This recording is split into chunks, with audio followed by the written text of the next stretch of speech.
అమ్మా, ఎందుకు నువ్వు నేసిన చీర ఆ దామిని చేతికి వెళ్ళింది? అత్తయ్య గారు, మీరేదో కావాలని చేశారని అనిపిస్తోంది. లేదంటే అంత కష్టపడి నేచిన చీరని కాకుండా వేరే ఏదో చీరని తెచ్చి ప్రెజెంటేషన్ ఎందుకు ఇస్తారు? అసలు ఏంటత్తయ్య గారు ఇదంతా? ఏం జరిగింది? అసలు ఆ చీరను నేనే వాళ్ళ చీరల్లో కలిపాను.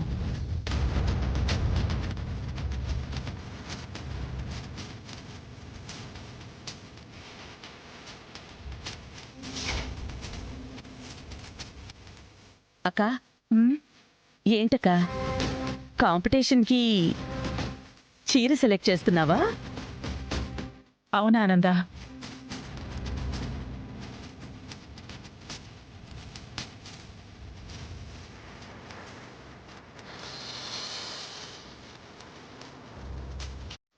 సరే అక్క, నేనొస్తాను.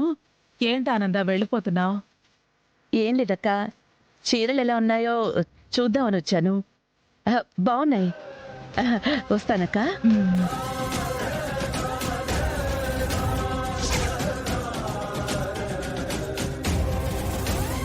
ఎందుకమ్మా అలా చేశావు? దర్శన్, రాజ్కోటి సిల్క్స్ ఎక్కడో మొదలై అంచెలంచెలుగా ఎంతో గొప్ప స్థాయికి చేరింది.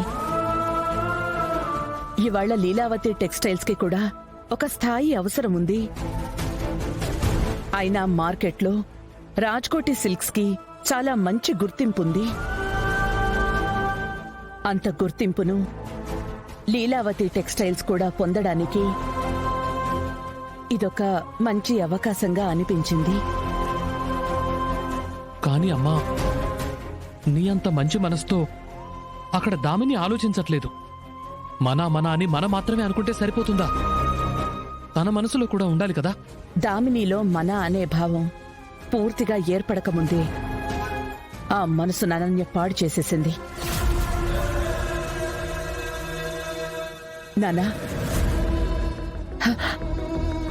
తనలో మన మీద కోపం ఉంది.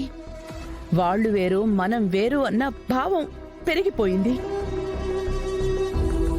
అందుకే నాన్న, ఇప్పుడు మనం గెలవాల్సింది దామిని మీద కాదు, అనన్య కుట్ర కుతంత్రాల మీద. దామినిలో మనమంతా ఒకే కుటుంబం అనే ఎమోషన్ కలగాలి. కుటుంబాన్ని వేరు చేయాలన్న ఆలోచనని మార్చాలి. కాబట్టి దామిని ఈ కాంపిటీషన్లో ఓడి మరింత మన మీద ఆక్రోశానికి లోనవ్వకూడదని